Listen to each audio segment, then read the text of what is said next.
Salmo 102. Comienza diciendo: Jehová, escucha mi oración, y llega a ti mi clamor. No escondas de mí tu rostro en el día de mi angustia. Inclíname tu oído, apresúrate a responderme en el día que te invocare. Acá el salmista está en una situación crítica, quizás ya en los últimos momentos de algún cautiverio, no lo sabemos exactamente, pero lo primero que pide, él está elevando una oración, y lo primero que pide es que Dios lo escuche. Y esto es importante porque a veces las oraciones pueden ser como la del fariseo en Lucas 18, que decía que oraba consigo mismo, o como la de Mateo 6, donde dice que oraban para ser vistos de los hombres.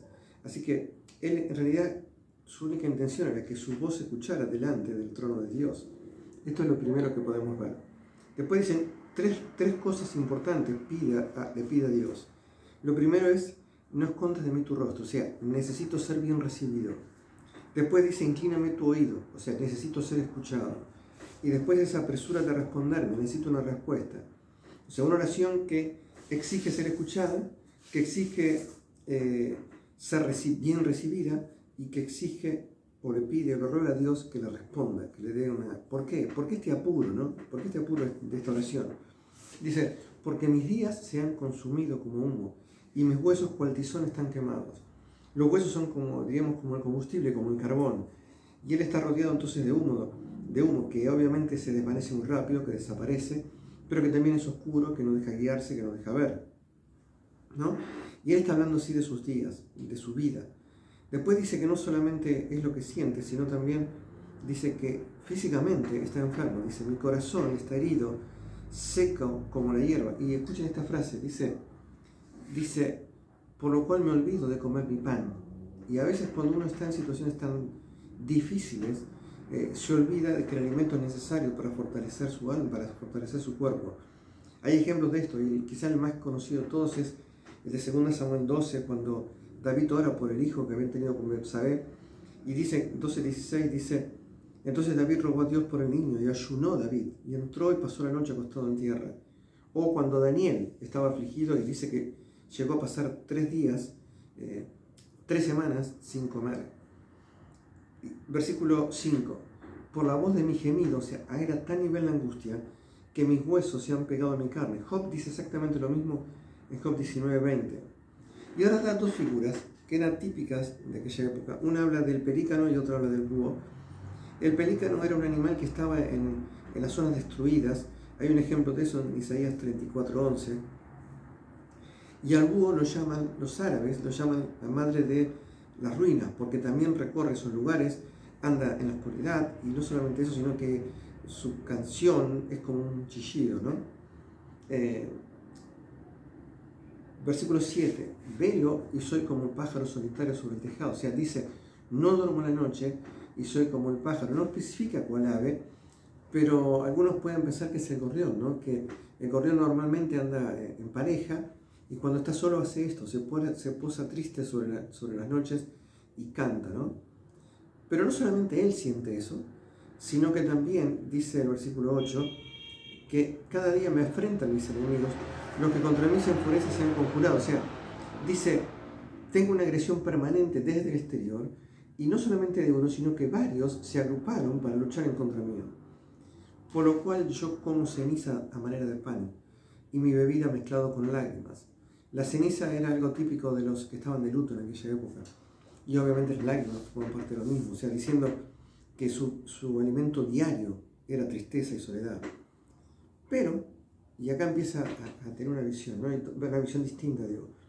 Él, lo que más le duele es que cree que todo el castigo que recibe es parte de un juicio de parte de Dios. Observen, dice: a causa de tu enojo y de tu ira, pues me alzaste y me has arrojado.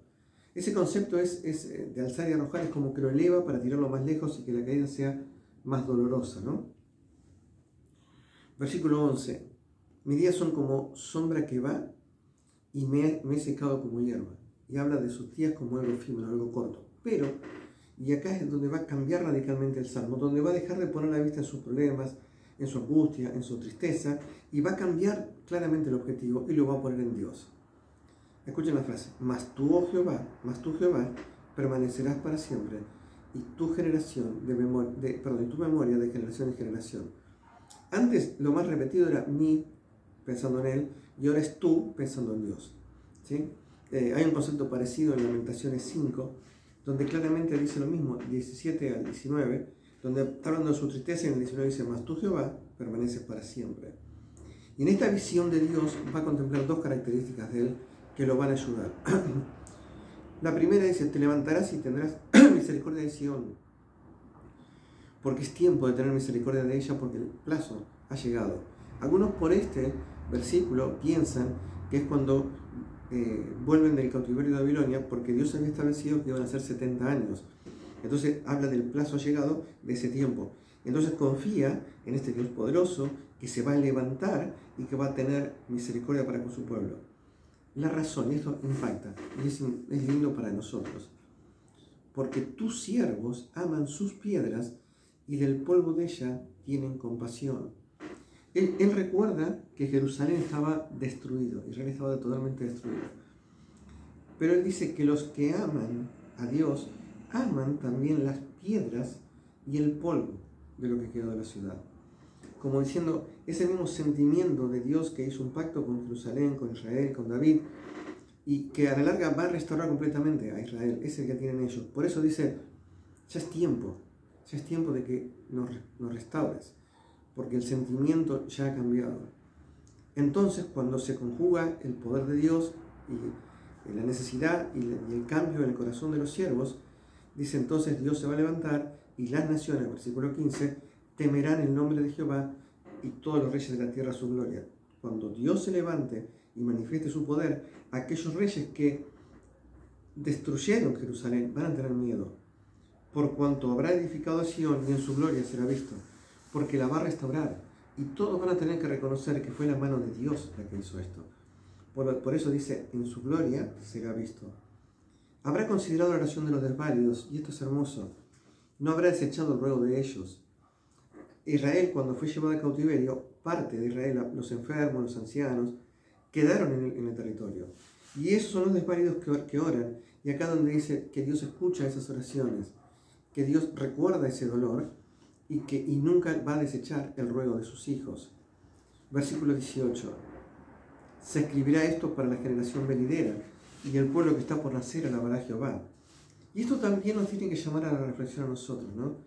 Porque tiempo después el apóstol Pablo, en Romanos 15, dijo que las cosas que antes sucedieron se escribieron para nuestra enseñanza. Y es lo que dice acá el salmista, se escribirá para la generación venidera. Y el pueblo que está por nacer, o sea, Dios está pensando en las personas que aún no nacieron y ya las tiene en su corazón. Y para ellas deja escrita esta enseñanza para que aprendan y puedan evitar estos errores. Versículo 19. Le voy a leer 19 al 22 y después se los voy a explicar. 19 al 22 dice esto, miren. Porque miró desde lo alto, o sea, acá está Dios observando la situación. Jehová miró desde los cielos a la tierra para oír el gemido de los presos, para soltar a los sentenciados a muerte. Bueno, ahora se los explico más fácil, miren. Dios ahora escucha la oración y el gemido de los débiles, de los que aman lo que quedó de Jerusalén, y entonces dice lo primero, ¿qué va a hacer? Primero va a ver, ¿dónde? Desde los cielos a la tierra. Después, ¿qué va a hacer? Escuchar. ¿Qué cosa? El gemido de los presos. Después va a actuar, soltar a los sentenciados. Después va a proclamar en Sion el nombre de Jehová. Y después va a reunir a todos los pueblos y los reinos. Y después va a recibir servicio, va a recibir adoración. Todo esto es lo que hace Dios cuando se levanta.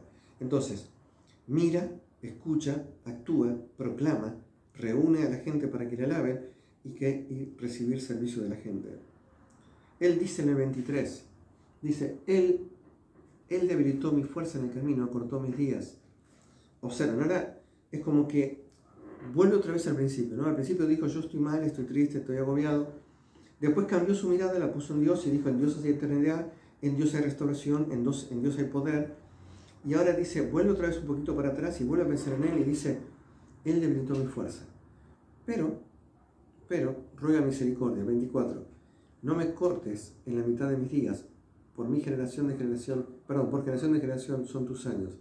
Él le pide a Dios, ten misericordia de mí, porque sabe que lo puede hacer. Y ahora va a ser de tres versículos que acá están en la boca de David, del salmista, Y en el libro de Hebreos, capítulo 1, está en la boca de Dios refiriéndose a su Hijo Jesucristo.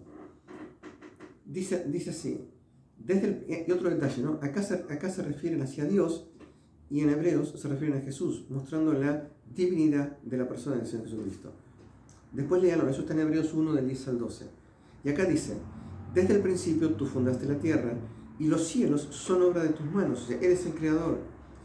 Ellos perecerán, ¿qué cosa? Las cosas que creaste pueden llegar a desaparecer, mas tú permanecerás y todos ellos como una vestidura se envejecerán, como vestidos los mudarás y serán mudados, pero tú eres el mismo y tus años no se acabarán.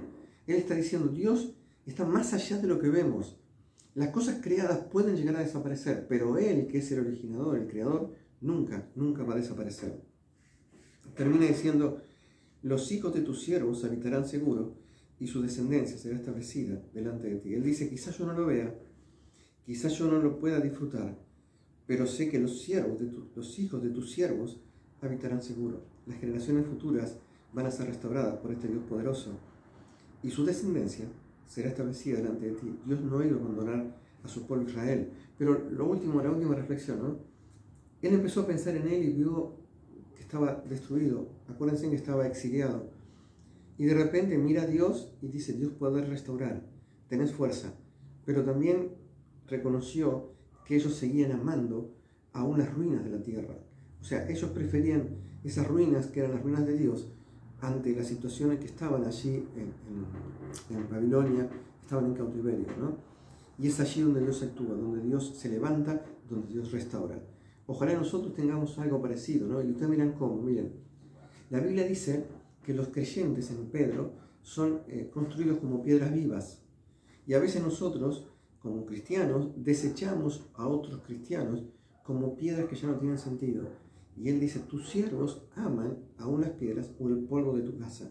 ¿Sí? Ojalá tengamos sentimiento también para que aquellos cristianos que están un poco alejados, ¿sí? Para poder restaurarlos a la casa de Dios. Que el Señor les bendiga. Salmo 102.